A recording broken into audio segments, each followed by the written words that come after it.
Welcome to the 311 Odyssey podcast. I'm your co-host, B Love. We're here with Arc Sensor over here somewhere.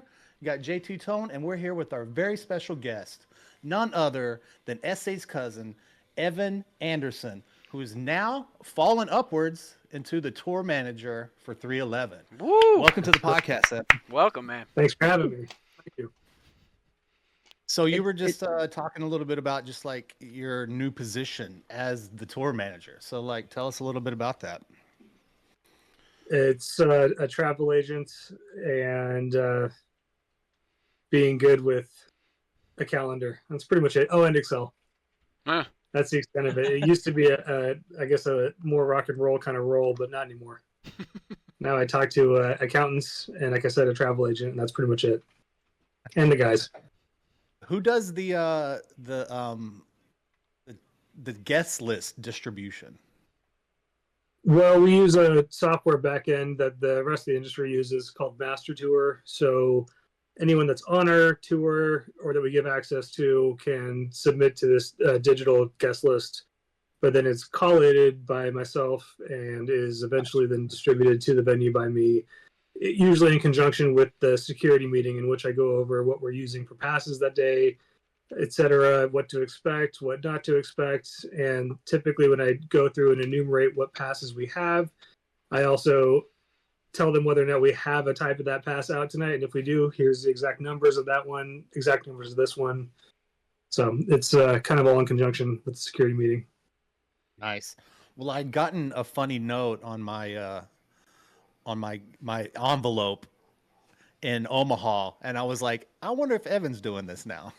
And that might have been me. Omaha was like that's such a Herculean task to get that not only done initially, but then eventually towards the end of the night done right, as everyone remembers their third cousin is showing up. It's I think I'm amazed that did I leave a note on there? That had to have been me, but I didn't think I would have had like a little like something. Yeah. Okay, that definitely was me, but I guess credit to myself. Wow, I didn't realize how great I was. I wish I would have kept it. I don't know where it's at. So J2 Tone has you wanna, what do you want to go into next? Yeah. Well, normally we ask, when you first heard 311, but obviously this is a different situation. So we'd ask just any early memories. Who was Uncle Doug to you as a kid? I remember he came to a soccer match of mine. I think I would have been 6. And I remember that being a big deal because I'd only ever seen him here or there. He was 16 when I was born, I would say. So it was really only a couple of years until the guys were leaving. And I remember there was a soccer match I had, and he was there, and that was pretty spectacular because he wasn't around that much. But I think my first memory of it was, oh God, we lived next door to these 2 older brothers. This is in Lincoln, Nebraska, who were, I guess they would have been in junior high, maybe high school. I would have been 7 or 8. And they were automatically the coolest kids on the block because they were skateboarders and, several grades above all of us. They were right next door, and I was casually walking over one day. They were on their porch, and they had a friend of theirs haul up. I guess one of them was able to drive or was old enough because they hauled up, got out of their car, and were walking towards the porch, shaking their head in disbelief. And they go, "You guys won't believe this." And they handed them their CD. It was Grassroots. And they were all looking at it, and nobody had heard it yet. And I'm peering over their shoulder, and I'm going, I swear I know that from somewhere. I think I have a relative in that band. And their reaction was instantaneous. Get the fuck out of here. They just pushed me. And they're like, oh, whatever, go back. No way. I'm going, no. This is so weird, guys. Like and I've had a musical family, so everyone that I've known has been in the band. So I always thought that was normal. So like, no, he's in this, whatever, blah, blah, blah. And my stepmom came home from work that day, and they bum rushed the vehicle right up to the driver's window. And they go, "Is your brother in 311?" She goes, "No." And they're like, "We knew it." And he's like, "But his real mom's brother is." And from that point on, I was still too little to be like really a part of the group, but I was always able to hang out on the porch. I couldn't skateboard. I had no coordination whatsoever. So when they built these half pipes, I got to sit there, maybe hold a can of spray paint or something. But that was my first introduction to the guys. Nice. Did you listen to 311 growing up then, or? I did actually. I'm an eternal fan, and in my top 20 list of all time, Blue Album will always be there for me, and that's independent of anything else. I just remember being completely floored by that, and that influenced a lot of my guitar playing, just in my tone, what I do for on the side. But yeah, definitely a huge fan. And then like going to shows and stuff growing up was just kind of a fun thing because it was more so it was a family reunion really, so it wasn't really as much of a show, but it was like, oh, you're going to see all your uncles and cousins and everyone's going to be there. And nice. I didn't think about it at the time, but that was somebody else having to coordinate that guest list. Yeah. Yeah. So yeah, that was about the extent of it, I would say. Yeah. From Blue Album forward, huh? Yeah. Very cool. Yeah, I'm a diehard fan of that one. I don't know if there's really any real actual contention with fans getting tired of some of those songs, but they'll always be, whenever they pop up on the set list, and I'm jaded at this point, I look forward to every one of those tracks whenever they pop up. Yeah, that's awesome. You're like, great, they're playing Down tonight. Awesome, let's and go. It's twofold because I love that song and it's the end of the night. Like it's perfect. It's just like it's a nice little closure. So Brodels and Hive for me. Yeah. Yeah, so, another great one. Yeah. So you got your tour manager gig and your travel agency and Excel spreadsheet mastery going at this time. But talk about like in the past, what's it like when you guys go out on the road?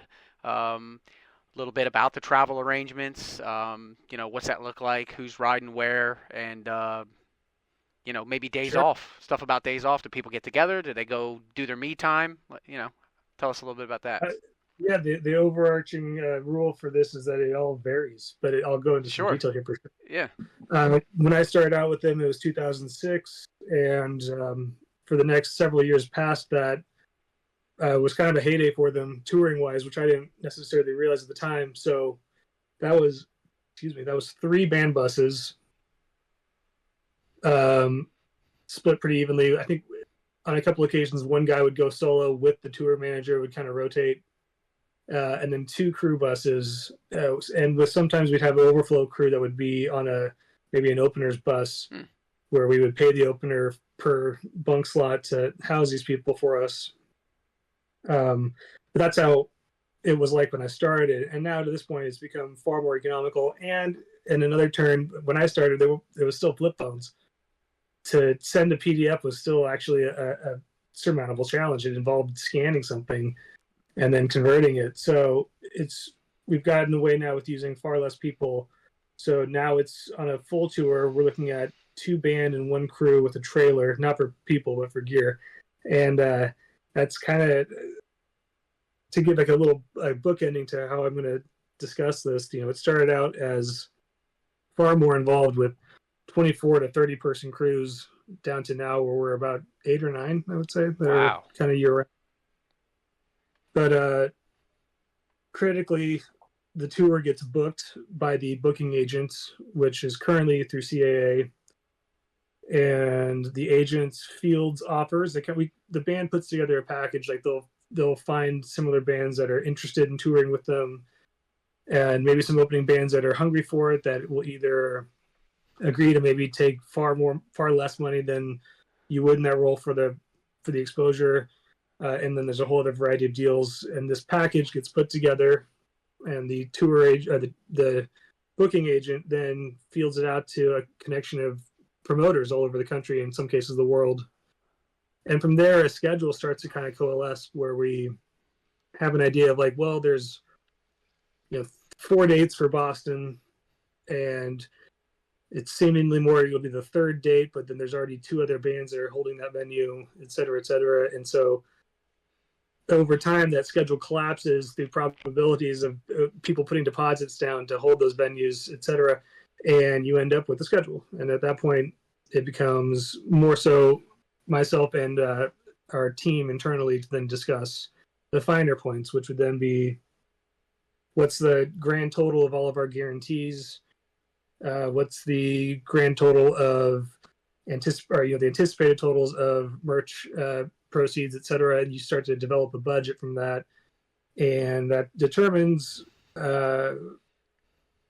it determines more so, I guess, kind of the level of comfort on the road. There's the crew is pretty hard coded. Like you need X amount of people for Y amount of gear times Z amount of time, and the buses are also kind of hard coded in that way for bare minimums. But then from there, you go through and determine, or I'll determine with the travel agent, here's a budget. This is what we're budgeting for band hotels. This is for crew hotels. This is for flights in and out of the tour.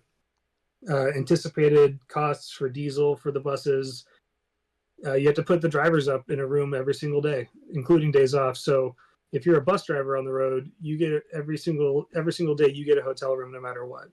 You can opt out of it, but then you're on your own, and you collect a small fee for it. But then when it comes to the band and crew, we all tend to stay on the buses for show days and sleep on the buses. I've gotten so used to it now that I look at my bed sometimes in the morning and I use this much of it. The rest of it is perfectly neat, and then this part is completely torn up because that's just my body's so used to it at this point. But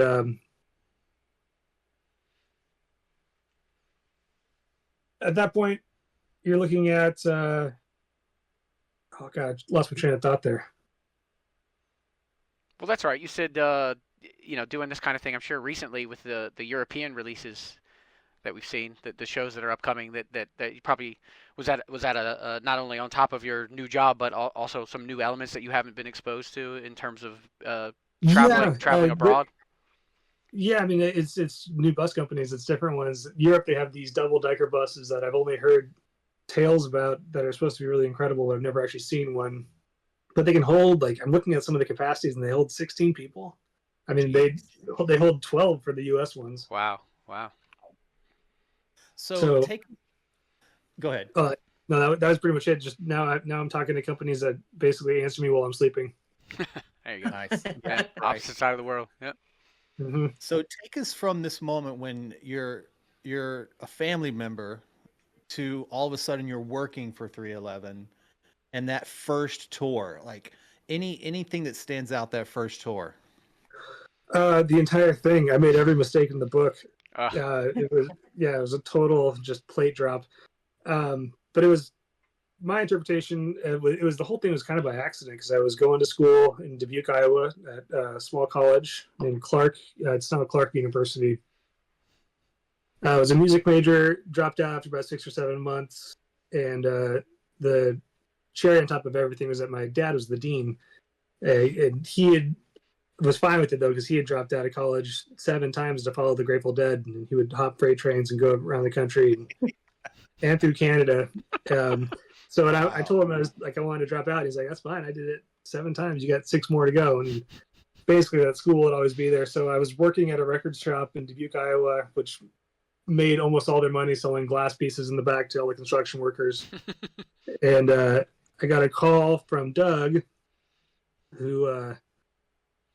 They were having some issues. I don't think it was interpersonal, but it was just they weren't sure if they were going to do a summer tour, and they had told their crew that back in like March or April, and which is a kind of a professional courtesy, gave them a heads up that we're not sure if we're doing a tour this year. This would have been summer '06. So a lot of them jumped to, I know it was Foo Fighters and Gnarls Barkley, and like one guy went to Nine Inch Nails, I think. That was kind of the 3 bands that sort of tore apart 311's crew, understandably so. Last minute, they were able to put something together and decided to do it, and they needed an assistant, which the job requirements was like must have pulse. And so they thought of me, and I was surprised because I was 19. I wouldn't have hired me. Like looking back, there's just no way in hell. I would not. I'm absolutely pulling up the ladder behind me here by saying that I would have not done that. But they needed somebody last minute, and I think one of the answers or something that I heard through the grapevine was that Nick was assured that I was still in high school. He didn't think I could actually legally be employed by them, and I was like, no, that was like a year and a half ago, man. It's totally different now. And I went out there, and I was thinking in my mind, okay, summer job, we'll do this, get out of the way, go back, maybe pick up school again. This will just be a thing to do. and it was brutal. It was super long. Like I said, there was no digitization. So my job was we changed the day sheet, go put it up in 78 spots again. So I would run around the venue and doing that, get a radio call, need a copy, got it, go back and do that. Somebody needs to send laundry. Okay, I'll come get it. It was just going back and forth. And when it got done, I was like, I don't know if I want to do that again.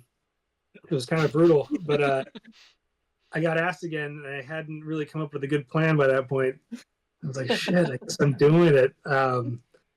So I went back out there, and the second year, it was almost like it was Neo at the end of the Matrix. So much more of it made sense almost instantaneously.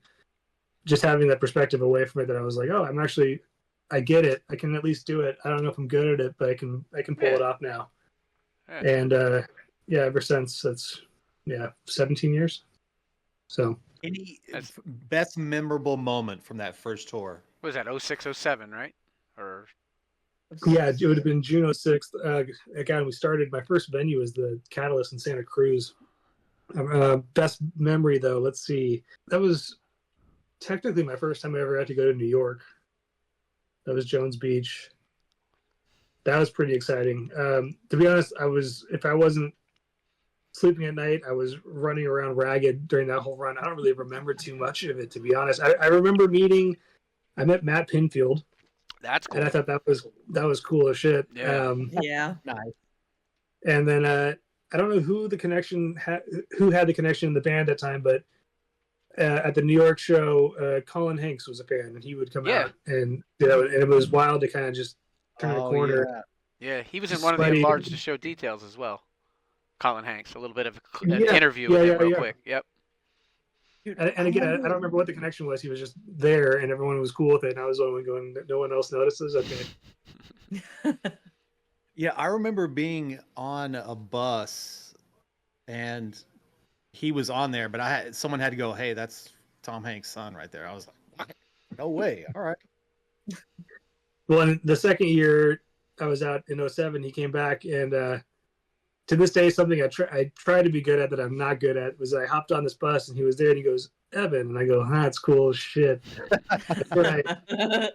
I try to remember people's names, but it's hard.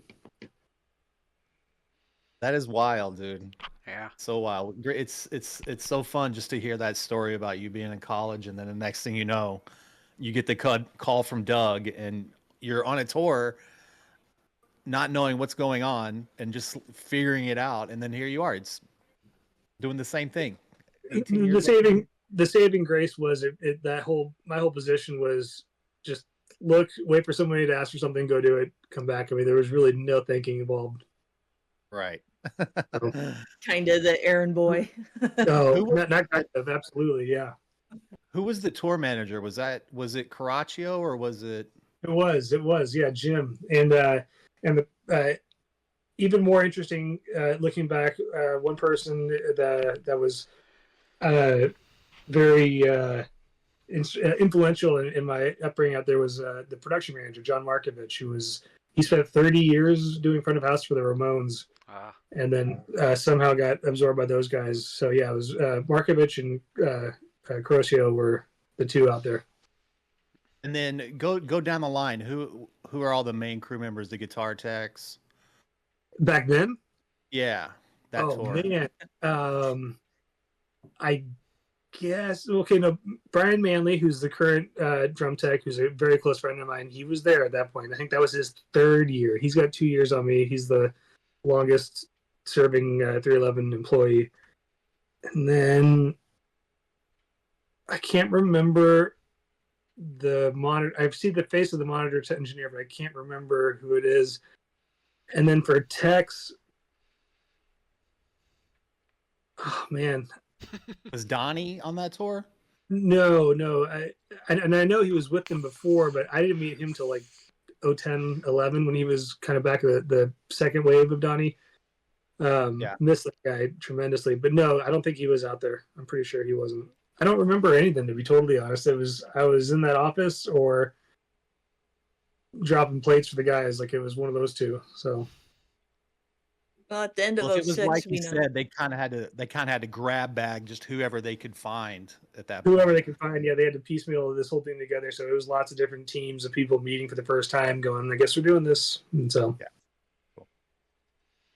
Yeah, and at the end of 06 summer tour, I know that 311 went on stage with the Whalers. How big of a deal was that for the guys? I mean, whenever we can work those out, I mean, that's great. I don't honestly totally remember that whole setup, but that was definitely the days of having massive shed stages, you know, 15 to 18,000 people a night, and you could just pull that kind of thing off. It was, with the Plume, it's a little bit harder in some shows now, theater wise, where you've got a smaller setup to try and integrate two bands together. But yeah, I do vaguely remember that being kind of a cluster getting set up of just, tons of moving risers kind of all coming in at the same time. But yeah, that was, I mean, those guys were, both camps were kind of enamored with one another. It was interesting. That's cool. So, All right, so before we move on, I want to show you this video here. Can we pop up that Okay. video that I did? oh no. So we got Evan here at the Hive. Hello. And Mr. S.A. Martinez. Yes, Always sir. a pleasure. Yes, sir. And who's this young gentleman? Andrew. Andrew, how you doing? All right. Cool. Well, God, that would have been 04, I would say. And it's so wild to see pre-remodel Hive. I kind of think that I have a sneaking suspicion the guys would have loved to have maybe kept that wood paneling. I know I would have. Oh, really? Oh yeah. Yeah. That's So killer. that- I mean, that I'm sure it's falling apart, but yeah. Look Yeah. here. Look So here. that was It's Wood painted. paneling. It's painted, but I got it. I love my there you painting. go. So, Yeah, yeah, it's wildly different, but I keep getting reminded. You see an old photo and you go, "God damn, I think that was 2008 that they redid their studio, something like that." Anyway, Yeah, so that was buried in all the footage for E ETSD 3 that I did. of the don't tread on me days. Nice. yeah, there.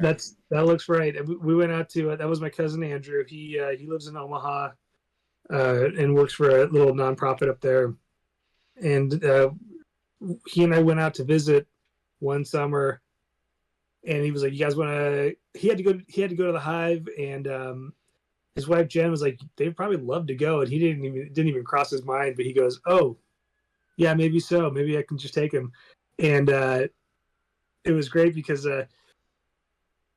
we're driving to the Hive from his spot. He's like, "All right, don't let your parents know because there's probably going to be weed there. So this is just stay quiet." And then somebody was filming when we get there. I'm like, "Oh shit, we're all in trouble. We're all going to jail." It's over. And how old were you then? I think I was probably 17 right there. That might have been like within the week or two that I graduated high school, I would say, something like that. Dope. Nice. So yeah, only a couple of years out from working for the guys at that point. And Had academic dreams at that point of working and not being on the road, and here I am covered in axle grease. what was Doug living in Ojai then? No, that would have been in like 12. He would have been in Los Feliz at that point. Okay. Yeah, right off the boulevard, actually. That was a cool house. Yeah, it was really cool actually, and it was in a great location. Handful of times I would watch the place for them, and wasn't until like the second or third time that I realized I'm in like the best part of LA. I was usually just kind of staying there watching their dogs, and then as their dogs got a little older and were better, I was like, I could actually go somewhere real quick and then come back, and it's just, everything around here is incredible. Yeah. But it was a little too late. Yeah, Los Feliz was a cool spot. Yeah, I had no idea. And such a stylish house too. I thought it was like the decor like fit Essay's personality really well. Yeah, 30s era Spanish style, a little kind of golden age of Hollywood mansion that he just Dracula'd out.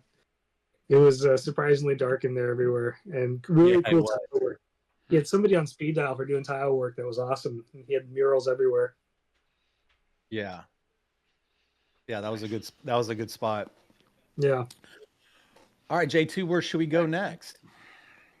Well, getting back to the tour a little bit, in Sure. 2007, you ran a vlog that went up on 311.com, and that kind of started a behind the scenes look that we get from you throughout your years of working with them. Just wondering how important that is for you. It's only ever really done for myself. It was actually encouraged by my dad. He's like, "Hey, make sure you like keep a diary," because he thought, and I thought, and everyone thought, and the whole idea behind this was, I'm going to do this a couple of years, and then I'm going to hop out, and it'll be all good. It'll be a nice little experience. So I started it that way, and I haven't stopped in both aspects.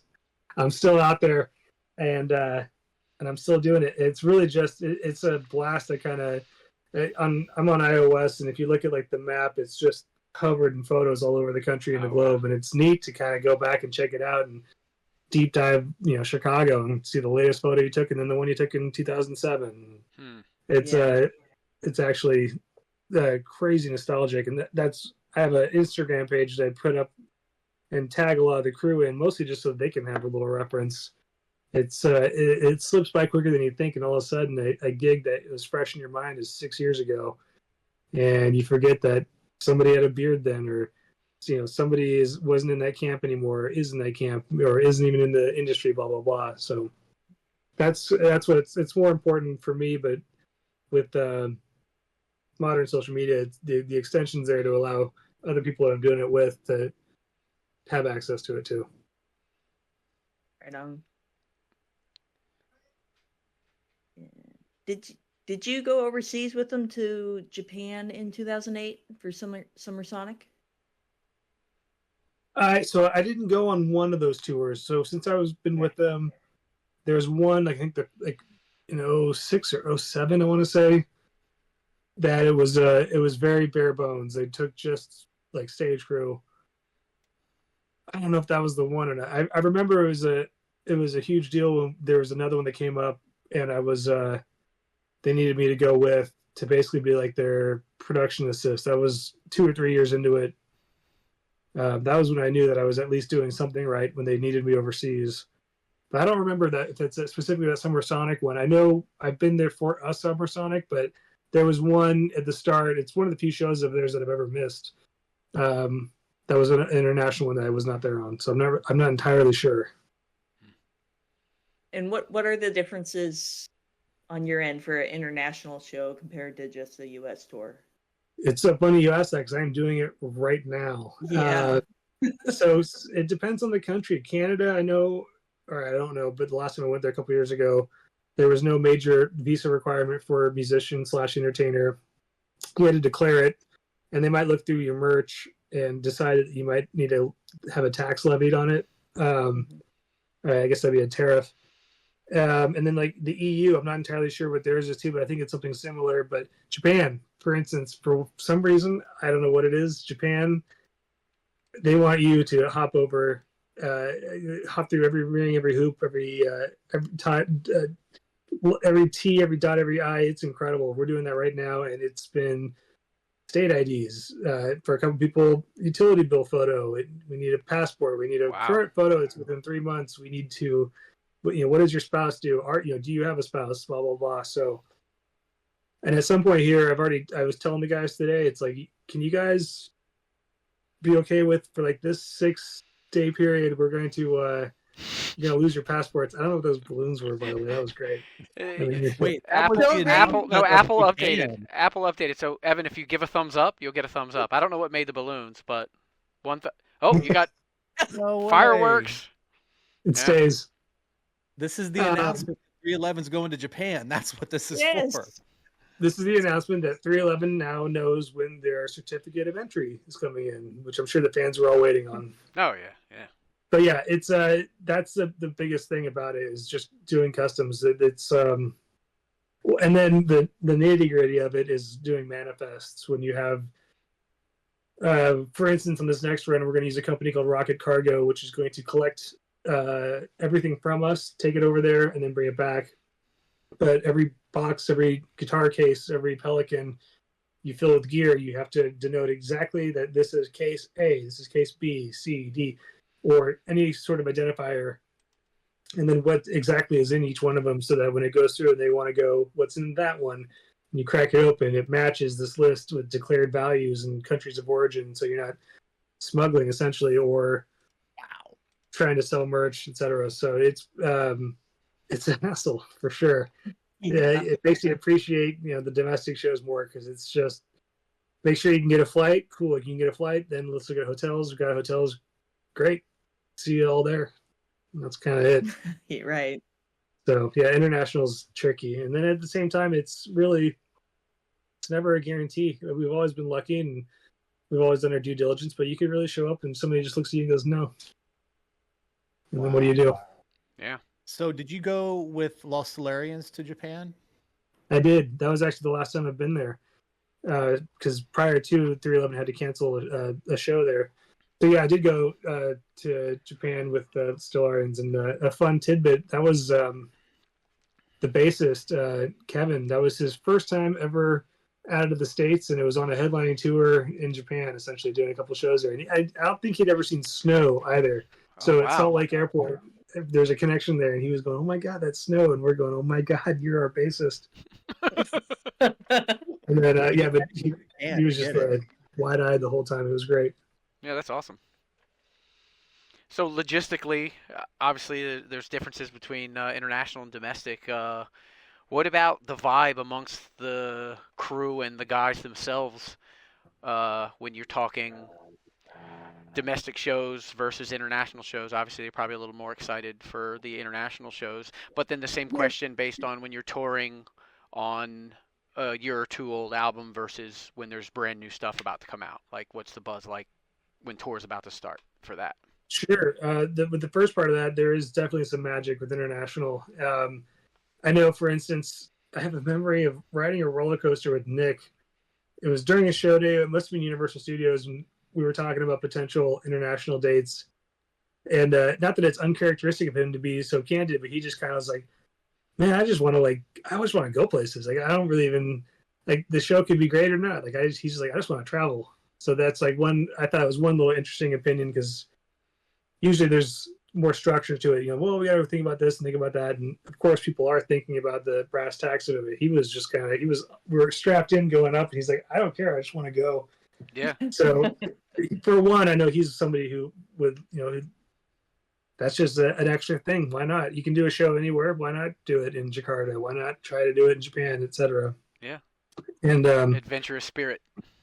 Yeah. And I am with that all the way too. Once those are out of the way, then believing the next thing I'm doing is I'm picking out places I want to see.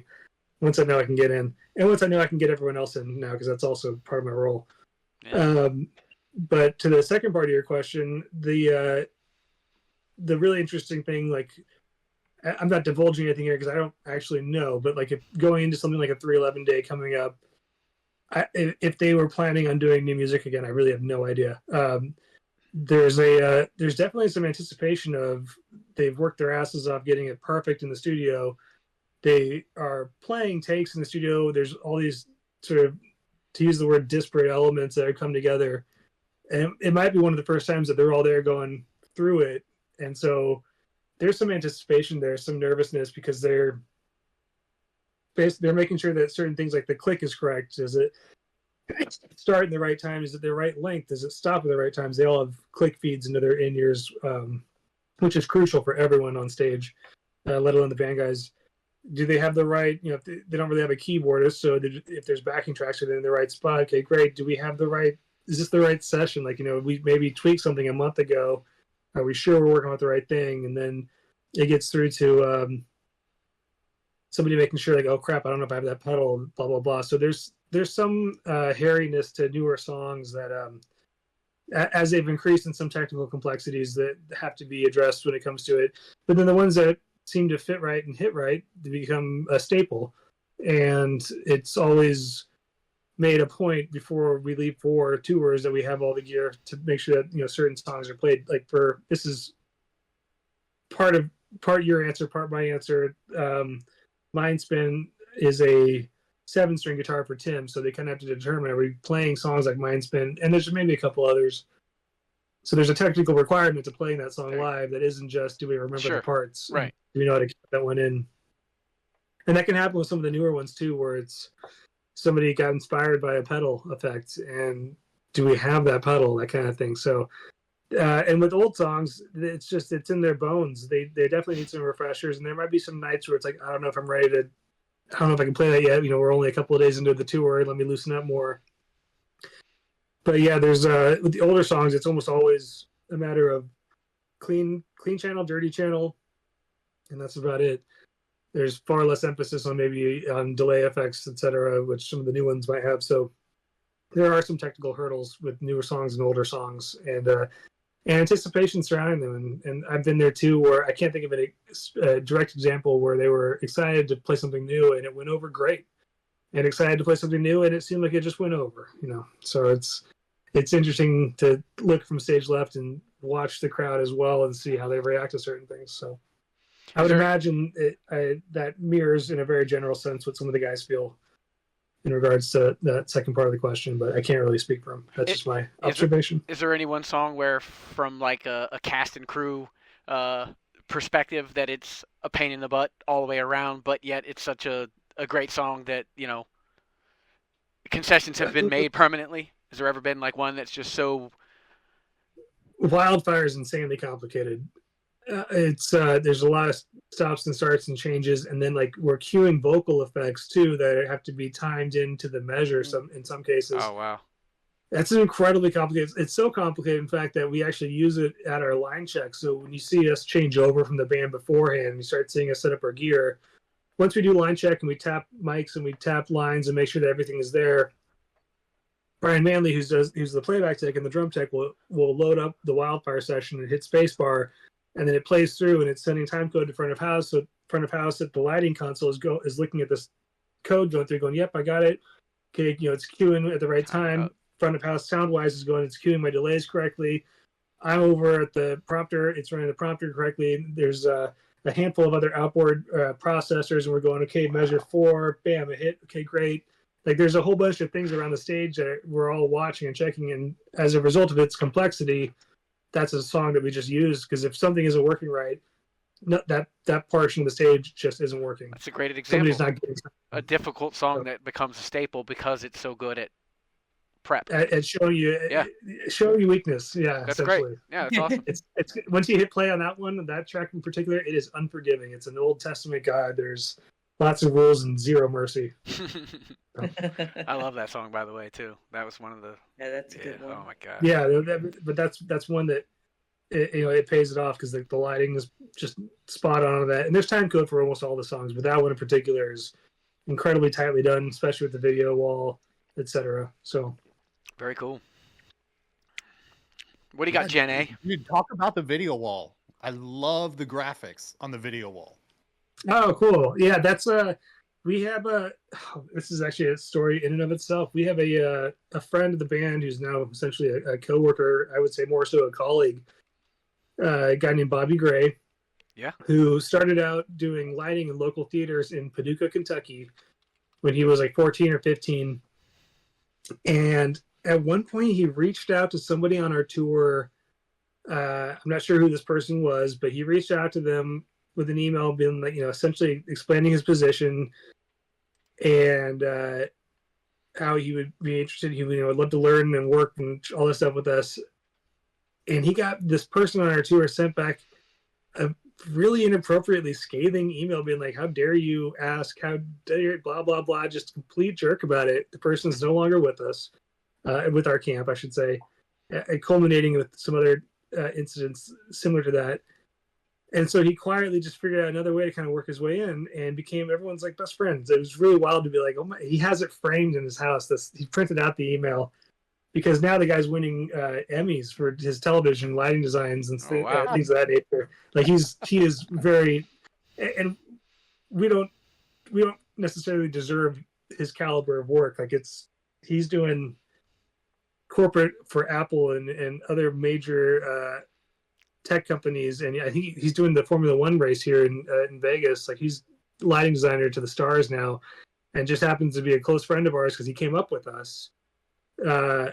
And yeah, he goes above and beyond for us, above and beyond what we're, what we can kind of scrounge together to pay him as far as I'm aware. But yeah, he just likes to be there. So he comes out and hangs with us and helps us design stuff. And yeah, I love that story though, because like that guy is just, he's no joke, and he's just super kind and sweet. And you're just like, you look at this going, I'm sorry, I don't know who that came from, but damn, that was cold. The funny thing is, I met him before either one of us even really got involved in the 311 camp. Like, oh, okay. We happened to meet through friends, and we were like, "Oh, you like 311? Oh, yeah, it's cool." So he's an awesome dude. Do you contact? You have contact with him regularly? I am in contact with him. It's not frequent, but have him send you a video. He's not really a musician. Mm-hmm. Tell him you want to see him play the guitar solo to Lose on an acoustic guitar. Okay. We were in the middle of the pandemic doing the stream system stuff. He was helping us install some of the lighting and getting the projector set up in the Hive. I'm working at the console on my computer. I was doing some video editing, and I hear this perfect reproduction behind me. And Tim had been around that day, so I thought maybe Tim was there. I turn around, and it's Bobby Gray. The only thing he knows on guitar is how to perfectly play the solo to Lose. Like flawless. Like the inflections. He's like, yeah, growing up, my friends and I, he had a friend that they loved that song, and they had this acoustic always laying around, so they would just shoot the shit, and they happened to just learn that perfectly.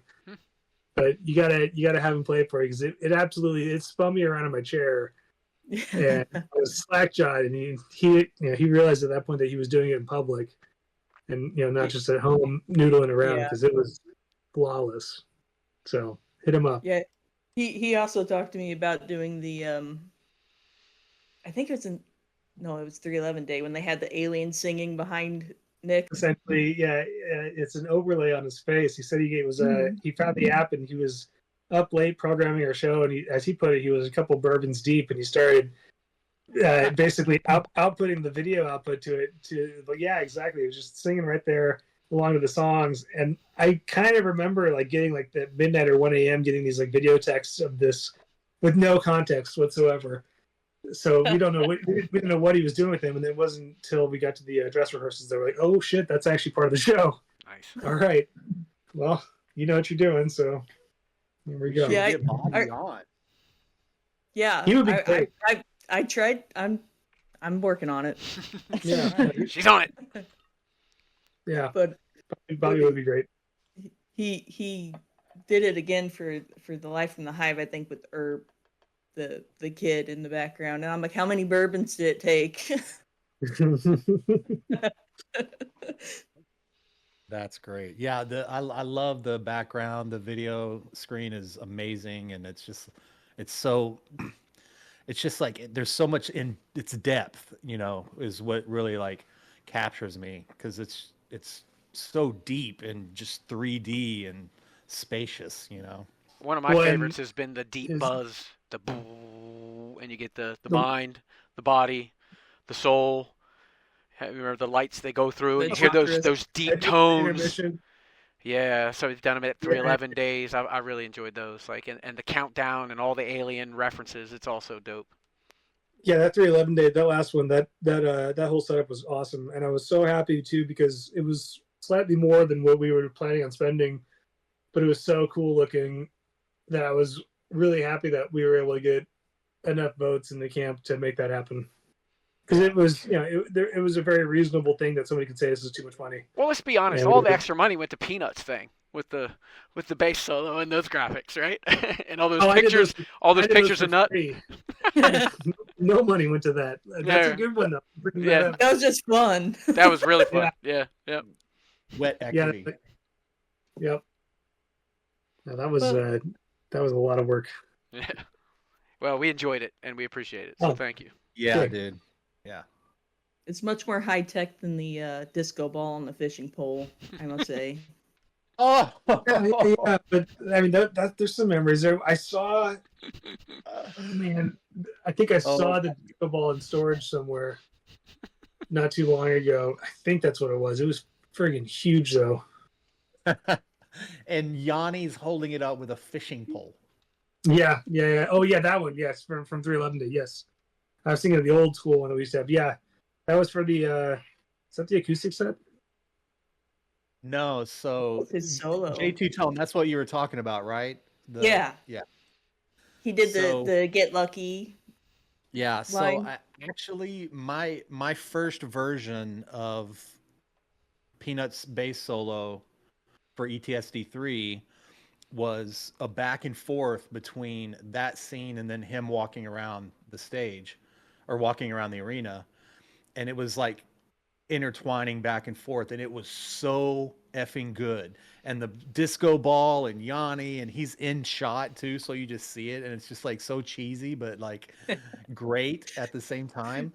Sure. And of course, like they couldn't clear Lucky, so I had to go in and cut it all out. But it was so good, and I'm so bummed that wasn't the version that I was able to show, because I put so much time into it. But Right. we still got yeah, people walking around the arena, which was amazing. yeah, absolutely. Oh man. Well, let's jump to the 311 cruises here. How different is that for the crew? Well, that started out as we were one of the. I think we were one of the first. No, we weren't the first, but there was really only a handful of ones. Like we were kind of that first wave, I would say, and we had no idea what we were getting into. In fact, our production manager went to the boat when it was in a changeover, like months before we went on that thing, just to look at it and figure it out. So at the start, even though it was still through 6-man, even with 6-man, there was growing pains everywhere. So it used to be very difficult, and it was just like you felt like you were holding two different parts of the boat together during the set, and just hoping that nothing fell apart. And metaphorically, not structurally. And then as up until like this last one we just did, one thing I will commend 6-man on, as far as I can tell, they promote internally. So everyone that we saw as I guess you would call a gopher or an assistant now runs the show, and they've seen all the mistakes that can be made. They've seen how the sausage is made, and they've corrected all the mistakes. Like this last one was flawless. It was meetings that were so beneficial and productive that you were just you walked step by step down to the minute up to the boat, and then you're on it, and then it was done, and you set sail. So they started out very difficult. That was just a hard one because it was so new to the industry too that people were wrapping their heads around how to do it. And when it moved to Norwegian, little known fact, there was a production manager at 6-man. I can't remember the guy's name right now to save my life. I can see his face too, but he built and designed the stage, the Norwegian one, and that at that point when he built that stage, it was so secure. It was kind of the best, the best stage you could probably get on the boat of that size in that design that can still support the most amount of acts. That's when Norwegian decided to buy the stage from the guy to make it a permanent thing. Oh yeah, that's right. Thumbs up. And then B, it led to them buying 6-man. So Norwegian owns 6-man as a result of it. No kidding. Yeah. Wow. They've owned 6-man since probably the second time that it was on Norwegian Cruise Lines. So yeah, that's a wholly owned subsidiary, and it's mostly because it was such a great idea that was working so well, and now they had a permanent stage. So they had infrastructure, and I don't think it actually stays with that boat, but I mean it stays with that boat. And there's a sister ship too that can take it. So even back then, it was figuring out how do we build a goddamn stage in this thing, let alone trying to figure out how do we get on and how do we bring this and how do we do that. And I'll forever love when people would try to put things on their runners list on the cruise. Like it was just that little bit of levity in the middle of the ocean or a guest list. Yeah, they can't really. They're just going to come for tonight, but then they got to go back home. So yeah, they've gotten easier. But they didn't start out that way. And then, they've got enough practice. What's that? So they've had a lot of practice. Oh yeah, and that's just with our camp too. So I mean, they've had tons of other ones. We just had a guy on our crew, an audio dude, who between the last tour we just did and now 7 cruises back to back, I want to say. But just back to back to back to back. He just went out there and did audio work for Six Man. 7 of them. And there was like everything from EDM to metal to country, like just all the way through. Dang. So Cool. Thumbs up to that guy. Yeah, man. I thought of that. Yeah, because the first one, that was 2011. Like, the band like was walking through the main ways with everybody else, and like to go out and like stand in front of elevators, and yeah, and they've worked all that out. Like they figured it. We can secure our own elevators, and we can go these little back ways. It's God, my legs get friggin' toned from climbing those stairs. I mean, I'm just having to run up and down from that little Haven peak down to the ground constantly. But I love the cruises personally. I think they're great. I get giddy for those for sure. I agree. So fun. They are so fun. For sure. Did you? So you went on the second one with Ghost Wolf? I've been on all the cruises. Are you talking about just that? Ghost Wolf. I guess that was the second one. Was that still Carnival? I can't remember. Yeah, the second one, it was the Exes of Evil, and then SA came out, and you guys did there was some Ghost Wolf. Right. I kind of forgot about that one, but yeah, that was goddamn. That was also that would have been 2012, 2013? Yeah, Yeah, 2012. Oh man, that's 10 years. So, that's what that quick feels like. little funny story. So we went to the 7-timer thing this last cruise. We ended up with J2 Tone on our team, and one of the questions from Six Man was, what year did Ghost Wolf first play on a cruise? Now, they weren't on the bill in 12, but they played in 13, right, Jenny? It was just like an addition to the Exes of Evil, so they weren't billed. Yeah. And the question was, when were they first billed? So they said 2013, and everyone's like, no, that's not it. They played before that. 11 fans are so hardcore. They were like, no, the first time they played on the cruise was in 12 as a guest appearance for Exes of Evil. And it was a huge like debacle. It was like argument, people yelling back and forth. And then we were just like, come on, Six Man, if you're going to have a trivia contest, get your facts straight here. You would have seen me right on the side with my calendar up and going, who was right? Who was right? I got to know this. Spreadsheets. I have no idea. It was a trivia scandal. It was the only time there was any booing on the boat. Oh, no. It was friendly booing. Okay. It's like, no, that's wrong. Oh, man. It was friendly brewing, for sure. But like, talk about like being a musical guest, but then also having to work. I mean, is there time off? When you do stuff like that, when you do any extras on tour, there's no time off, and it's like it's a tough thing because you want to see your friends and family, but as soon as they get there, you're going, oh crap, this is like another thing I got to take care of. Is where are they at? How are they doing? Have they had enough water? Do they need a restroom? Like it's a whole separate gig. So yeah, I remember that one though. That was also in the party days. So it was like party days combined with your gig, combined with your other side gig. And then next thing you know, you're back at land going, I didn't sleep for shit that entire week. So yeah, no, those were days where we all burned the candle at both ends a little too much. But I remember, that being an additional layer of walking onto the boat. You should just have your laptop in a suitcase, but I'm also carrying a guitar case going, oh God, what did I get myself into? Non-stop, just non-stop. And plus you're performing at night, so you don't really want to drink that much during the day, but you're also like working, and then you have like that small gap between like 1 and 3 to party, right? Yeah. And then you're like, just on the ocean, so you automatically see sunlight coming up, and you're like, okay, that's my cue. Gotta go. Bye, everyone. How fun! So that was guilty. Couple times. Great cruise. Those first two are my favorite. I love the first boat because it had No a one had dis- any idea what. No one had any idea what to do. Yeah, I mean, Soul Man threw down DJ sets at the discotheque on that first cruise until like 4 or 5 in the morning. You know, Damn. and eventually everybody just kind of filters. So if you're up partying, you were at the discotheque, and until Soul Man just got tired, until he was like, all right, I can't do anymore. And it was like either 4 o'clock one night. I think he went until 5. And it was And that was area. that circular room, kind of off to Yeah. the side. There's that boat in a weird layout. Now that I think about it, but yeah, I think I remember that little spot there. There's a tiny little booth, elevated up.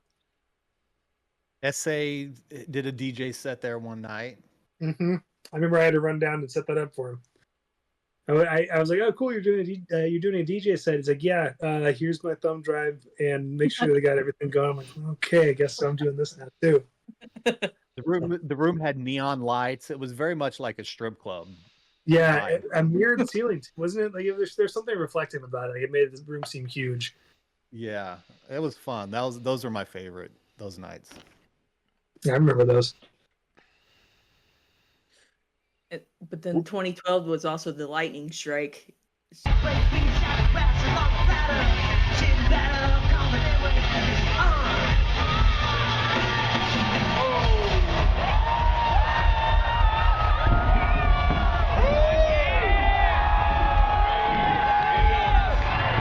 going to take a short break. They're telling us we got to stop for a second.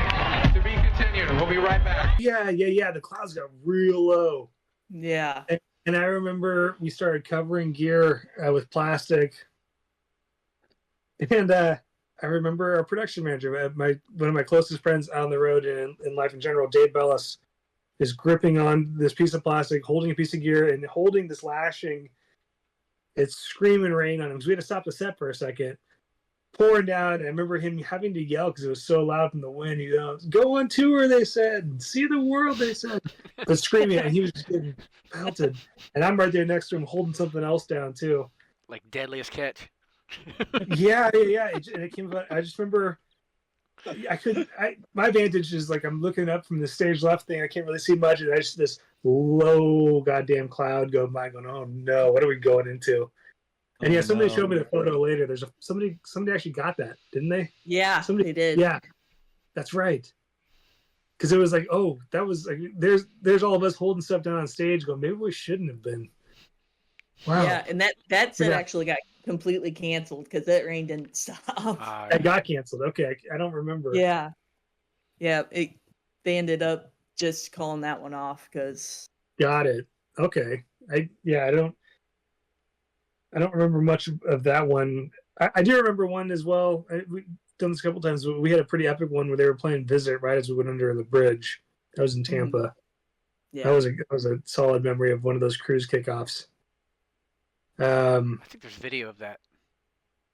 It was just perfect, and my vantage too was just like I was seeing it from the side, and I was on Peanut's side of the stage, and just kind of like too close of a haircut there. Exactly, yeah. And then the other one, it was like, I think it was like right in between like Stilling Happy Hours and Still Dreaming that they went under the bridge, and it was just like, it was just a cool moment. Yeah, it's that's Tampa, right? Tampa has the bridges. Yeah. See, I still remember some things. They all kind of mesh together after a while. They really do. It's sometimes hard to emote that, but it's not for sake of being callous. It's just I see hundreds of shows a year, and it's just that nose first perspective that I don't remember much of it except for the really lame shit.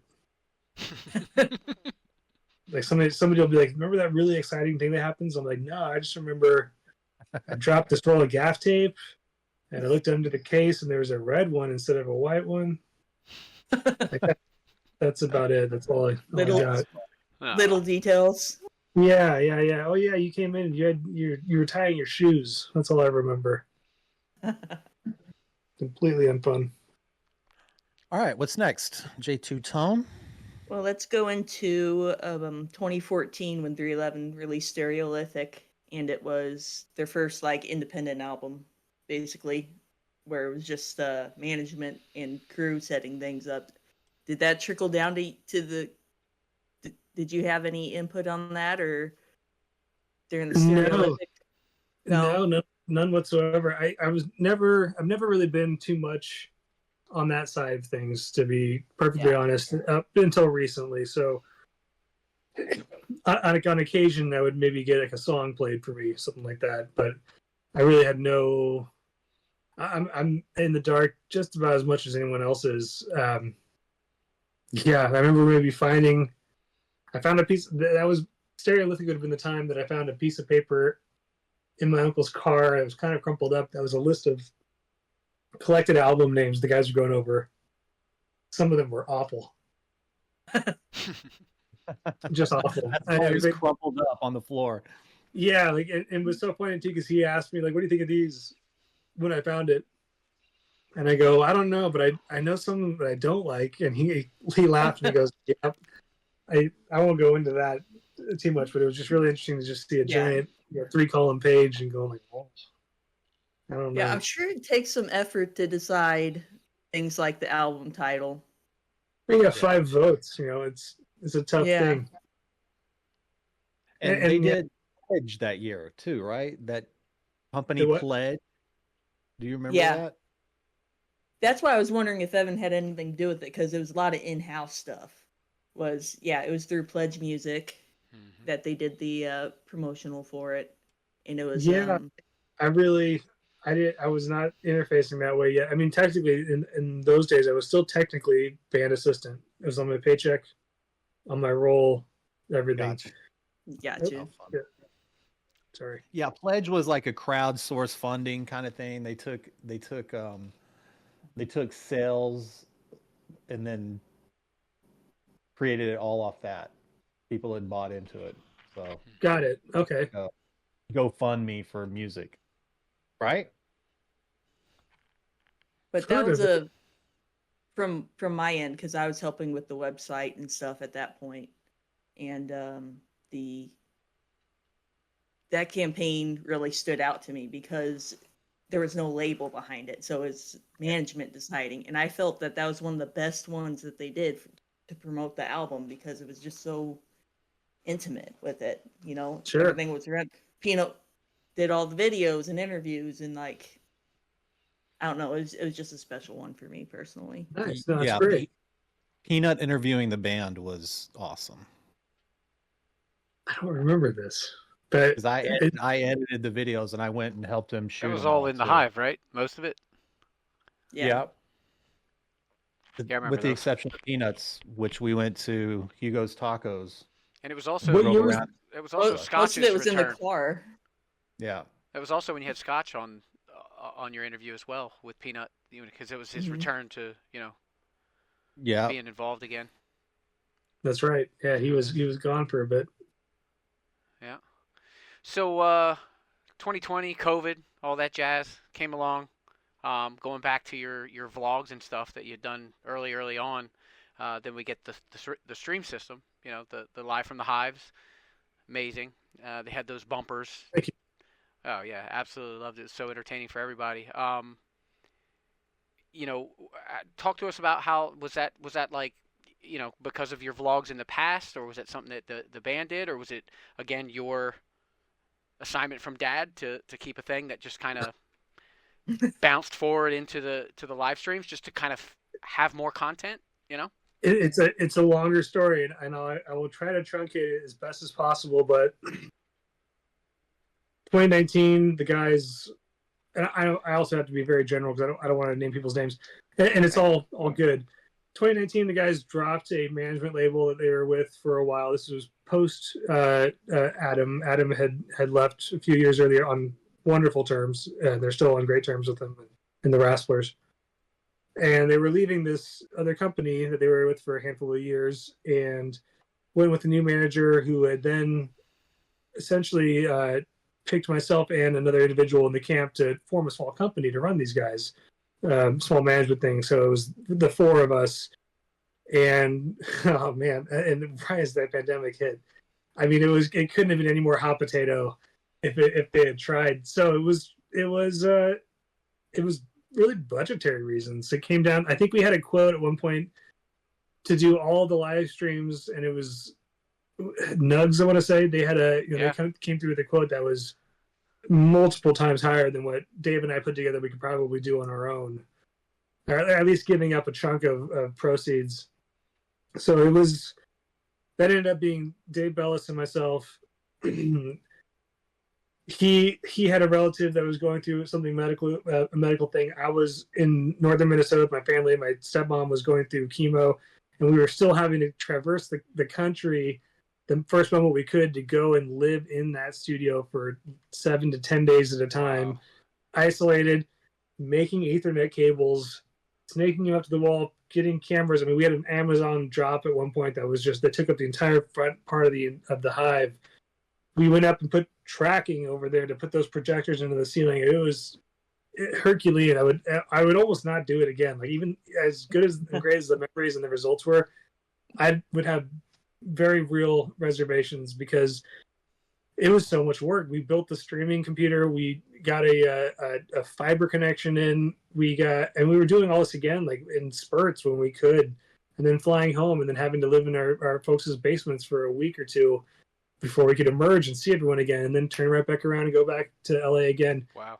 And it was, I don't even know, it's almost a fever dream how I put those videos together. Like, one of them, I don't know what the hell I was thinking. The grassroots one, I did animation in Final Cut. Like, you're not supposed to do animation in Final Cut, but I did. Like, the images of the Oregon Trail thing moving is just this timeline edit that's all staggered like a staircase, just moving and repeat in these forms that was just so stupid. So it's like 60% into the edit already, and I'm like, fuck it, I gotta finish it. I don't know what to do. There's no other way.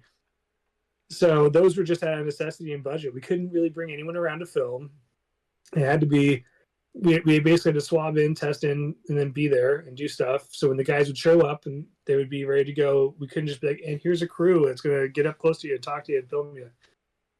The whole thing just had to be us. Dave was doing IT and all the brass tacks of getting the videos streams working and testing it on remote servers. Brian Manley, our drum tech, also does broadcasts, so he was doing the switching for the whole deal.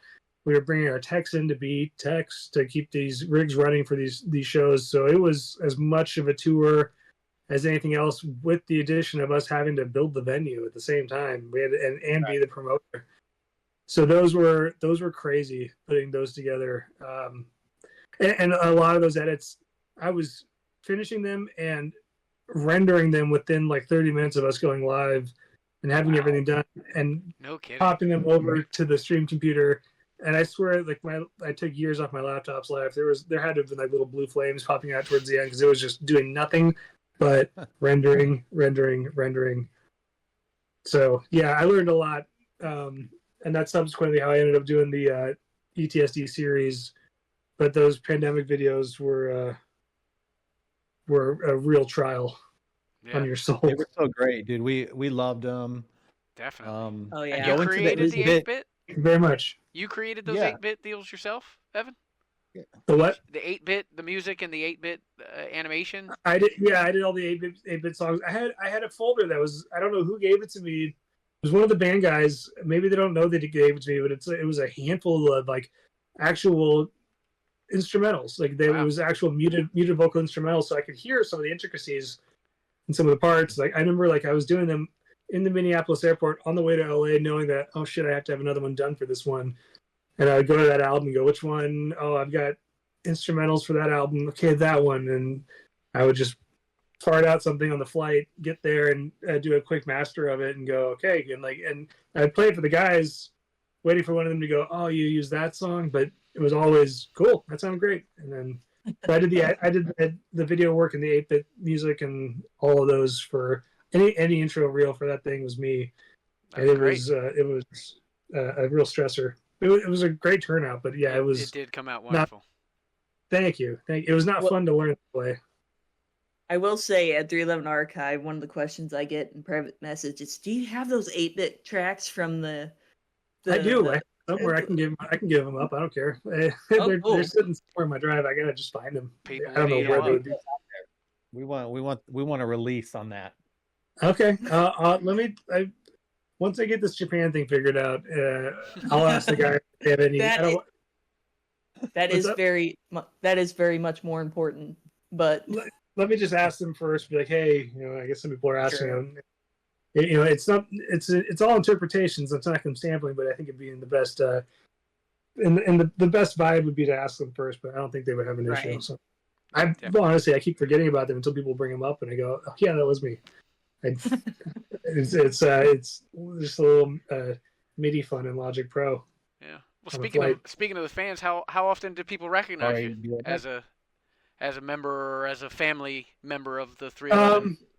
Only whenever I surface. I used to walk through the crowd because there was time to, and it was kind of fun, and it still is fun, but at the same time, it's there's so much You're at to work. do backstage that You're at work. yeah, there's a certain point. But if somebody saw me out in the crowd, they'd be like, "What's going on out here? What's wrong?" Like it would be like, "Oh, I'm just taking in the sights." It would be, "All right, well, it's we're supposed to get our per diems today, or did you get those flights checked?" It's one of those deals. So I don't. I Really was thinking go more out along the how- lines of 311 days, or just if you're going through the airport or anything. I don't know. Just 311 days sometimes. Yeah, that's actually the one that we kind of warned some of the crew about. Where we're like, this is like you're in a little microcosm right now. If you have like a laminate on or anything that denotes you're going to get stopped, or there's a potential for it. But no, and I'm not even part of that, and have experienced that myself like a time or two, just because of something that was around my neck. So it's like, whoa, nope, Sure. just a guy. I'm going to the pisser. Nope. Yep. No, I usually don't mind it. I'm fine with it. It's just one of those deals where it's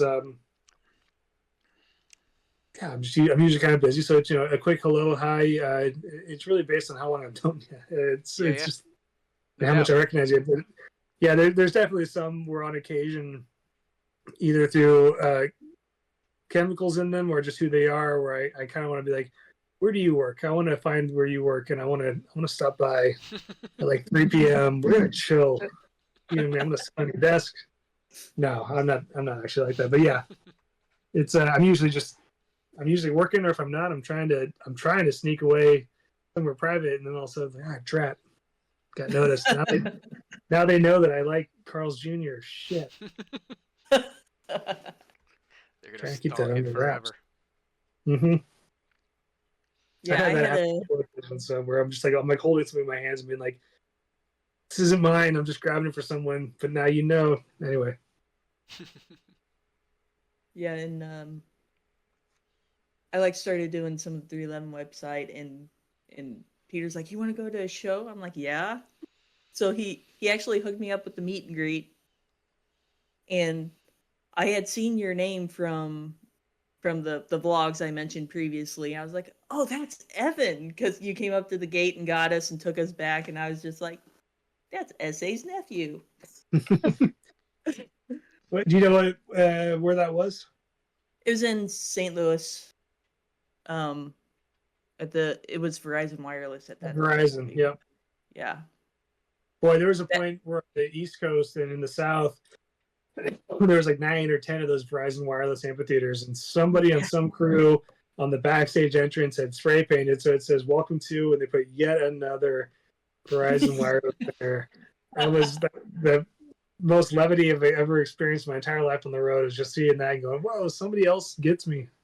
But no, yeah, I remember that venue for sure. And I would have remembered grabbing you most likely because those were an integral part of my day. That was like my first big responsibility I was given. It was like, you're going to get a list of names and you got to bring them back. You can't lose any of them. They all have to be smiling. Yeah, and then we had to like set up a chair and get the band in. Like I remember doing those all the time. And then another thing where the industry, similar to Six Man, the industry's gotten better at them, where it's not as much as you saying a meet and greet and a table and chairs and people looking at you confused. People now understand exactly what that means. So it's gotten easier. So recently, the roast. Oh yeah, Yes. that's right. Yeah. Oh God. I had probably like 2 months, 2.5 months to prepare my my whole spiel and my act, but you had said you got brought on last minute, and talk to me about that and how you came up with your script. I found out about the event maybe a month and a half before it happened.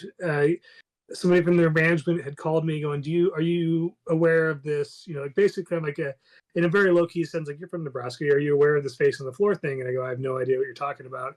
And I still didn't until the day of the event. But apparently Nick's dad was approached. Nick was super enthusiastic about it. I told this person, ask the band guys. I have no idea. And I didn't really hear anything about it until we got on the road, and it was like, oh yeah, they're doing this thing. It's a day off deal. And like I said, first year tour managing, so I'm going like, do I need to be there? I probably do. It's my day off, but it's all 5 guys. That's kind of a thing. Like I should probably be there. So I started asking about that, and then next thing I know, I got a ticket saying you're going, and I'm like, okay, I'm going.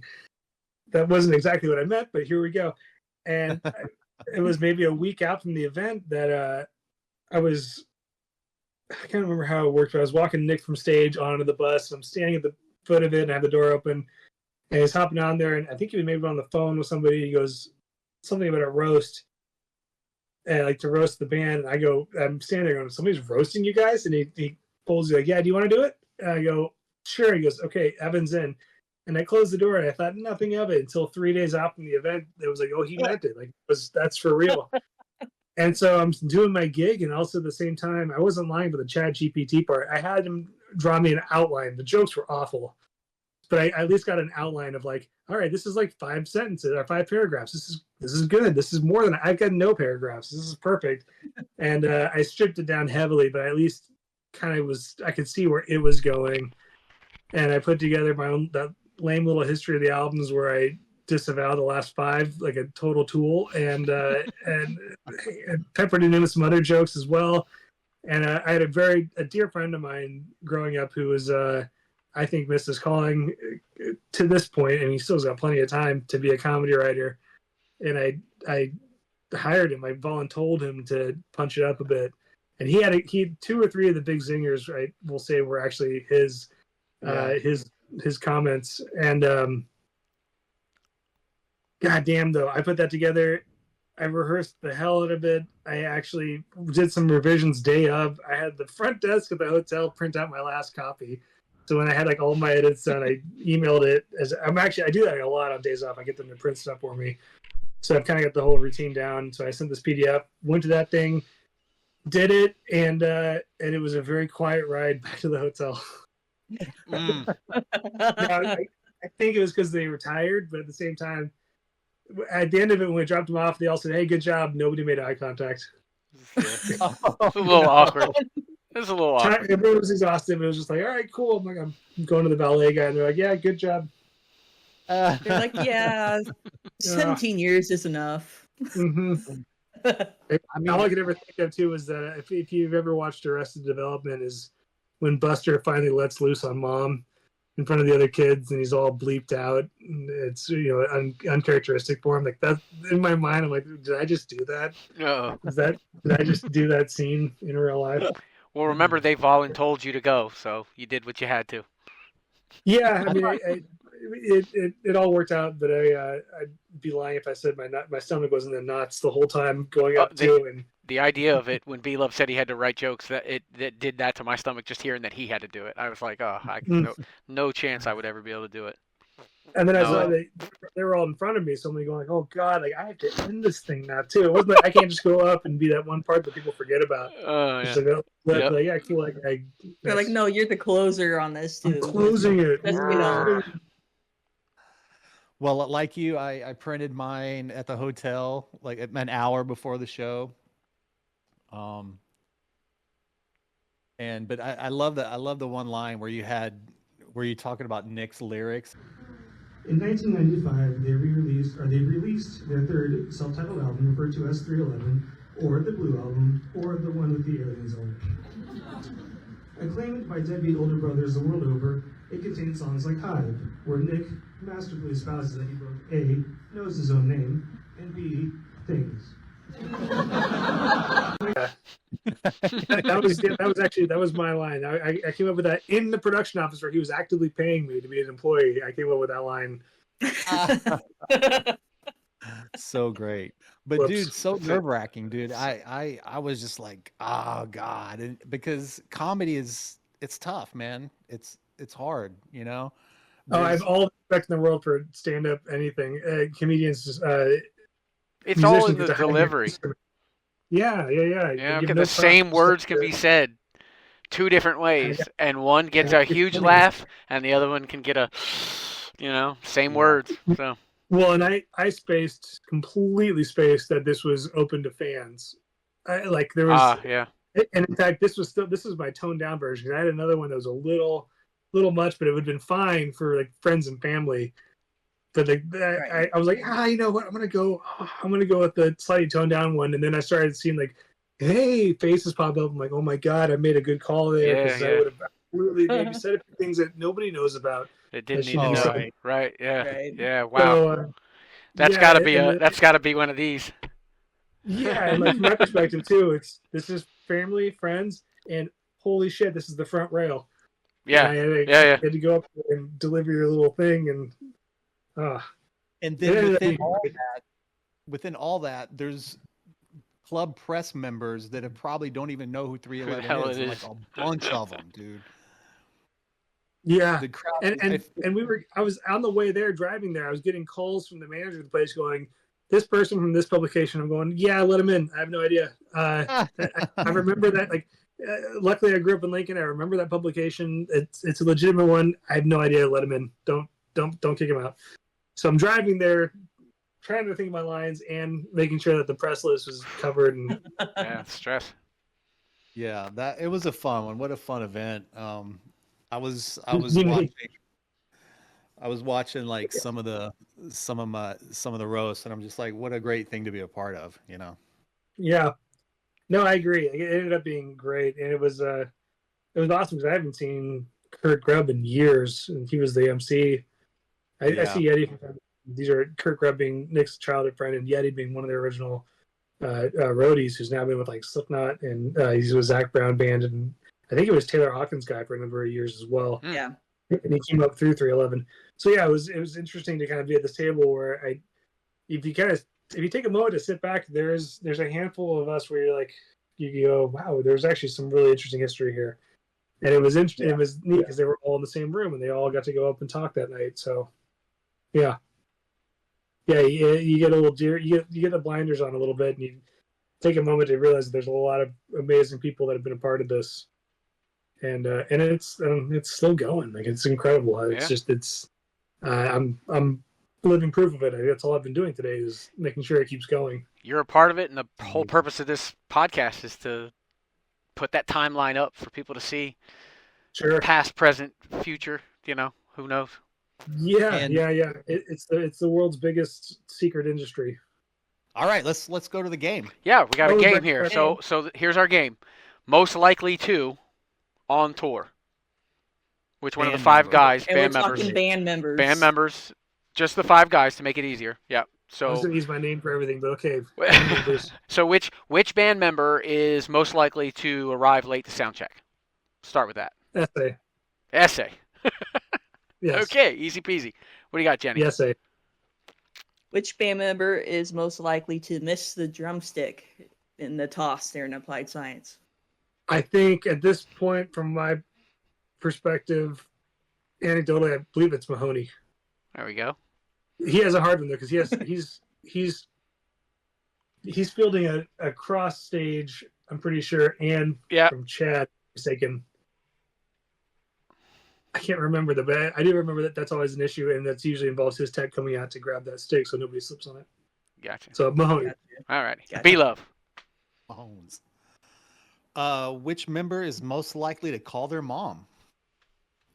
I would say Chad. Chad talks to Linda quite often. Very, very cool. Very cool. Yeah. Which member is most likely to forget an important item once you're already a show or two into tour and they're like, oh shit, calling home or having somebody run out and grab it? Oh man, that's pretty equally distributed. I would say actually, it seems like that might be Peanut. Like he would be one to have something set up at home, realize he didn't make it to a case, then try to figure out a way to get it out there. But that's also Tim. Mahoney will have a pedal on occasion or a piece of gear that he goes, damn it, I wish I brought that. And then we had to figure out a way to overnight it. Well, I was going to guess with Peanut it was probably like a dab rig or something, but That too. I mean, it's easier now with legal states, rec states. You can actually send a runner for it. Yeah, bad used joke. to be Silly used joke. to be able to give out passes and find somebody, Now you can just go get a receipt. There you go. Well, Jenny. Mahoney's got so many pedals, man. It's like you look at his board, and it's looking like Google Maps, like with just buildings all over the place. Color coded. Yep. He's got it. He's got that one in Google Maps so you can route it easier. No, but it's that and then the little party board. It goes from different sizes though, because I've had years where it's just the one, and then ones where he has the party board, the little build out one. And I'm hoping I can get him into Kemper. I'm a big Kemper and digital guy. I know that he's already shaking his head no, because I've tried that before and it's not going anywhere. But I know Nick has switched over to Kemper in the last year and a half or so, which is a digital effects processor for all this. So his rig is nice and slick and from the future. Tim still likes to do it like driving a 5-speed, like an old stick shift. He likes to keep it a little more manual. Yep. There's something to be said for that too, though. I'm sure he's got a couple of digital pedals, but I can't say for certain. All right, Jenny, you got another one? All right. Oh, yeah. Which band member is most likely to be the first one off the bus? Oh, Peanut. He's a very early riser. So if that bus pulls up anywhere, he's hopping off and seeing if they got a coffee, bathroom, breakfast sandwich. That guy's up with the crew. Ready to roll. Yep. Which band member is most likely to have a beer for breakfast? Peanut, if it's for breakfast. For what it's worth, Nick and Tim don't drink at all, and Chad rarely does anymore. So it's really just SA and Peanut holding that part down. And it would be, Peanut would be the most likely to have an AM ale. I guess SA maybe if they were at the airport, but There you go. Which band member is most likely to gift the crew a present? To gift the crew a present, any kind of, we've gotten bonuses, and it's almost always been from the whole band. As far as I guess like a token gift, I would say probably Mahoney. We'll kind of just come up out of nowhere and have a coffee for you, or just have something for you, just something small. Yeah. I mean that would be his style, essentially, to show up with 2 slices of pizza for some reason. Just to make somebody's day brighter. Yeah. Just like, oh hey, I got I don't know, he's got me a handful of things over the years where it's just kind of just out of nowhere, sweet, thank you. I actually did need that, and I don't know why you have 2 of them. So cool. That's awesome. Very good. I think that's a good one to end on. Right on. Sounds good. Well, then this interview's over. Cool. I almost didn't even start. Sorry about my delay there. Oh, no problem. No worries. I finally figured it out, though, and I'm proud of that, but it was also 28 minutes after the fact. Well, it's okay. They said they were going to end this daylight savings on us, and then they ended up not doing it, so we're all confused. It's all good. Yeah. So where is everyone at? B11, I know you're in California, but... East Coast, Delaware. Illinois. We got them all covered, okay. Coast to coast. Got it. Because I saw the time, and Jenny texted me, and I felt awful because I went, oh shit. I was sitting into my couch, do some. I'm doing receipts today. I'm doing Amex receipts, and I just felt bad. I went back to the original text, and here I am as a touring professional going, oh my god, she said Central Time. I was like, how does he get him on stage on time? I know this is bad form for me to miss this, and because of time zones, you gotta be kidding me. But I did, so thank you for your patience with me today on that, and my old man patience in figuring out Discord or whatever it's called. No, I'm kidding. It's all good. We're thrilled to have you. That you appreciate you taking the time to answer our questions and give us the behind the scenes look, behind the scenes with the behind the scenes guy, huh? What do you know? Yeah, as best as I can. And B Love too. Yeah, two behind Yeah. the scenes guys. It's dope. Absolutely. We absolutely appreciated having you. Thank you so much. No, thank you very much. Evan. Yeah. Appreciate Alright. it. Have a good day. I'm going to try to All get right. some more thumbs up here so it goes. Good luck with the new title and the European. this. Oh, that's There what it we is. go. Double thumbs up. Yay! Ending on a bang. Yeah, thank 311. you. I need the well wishing because Europe is going to be a whole new frontier for me. So we'll see how it goes. We'll be sending the vibes the whole time. And thank you again. 311 Odyssey Podcast. Signing off.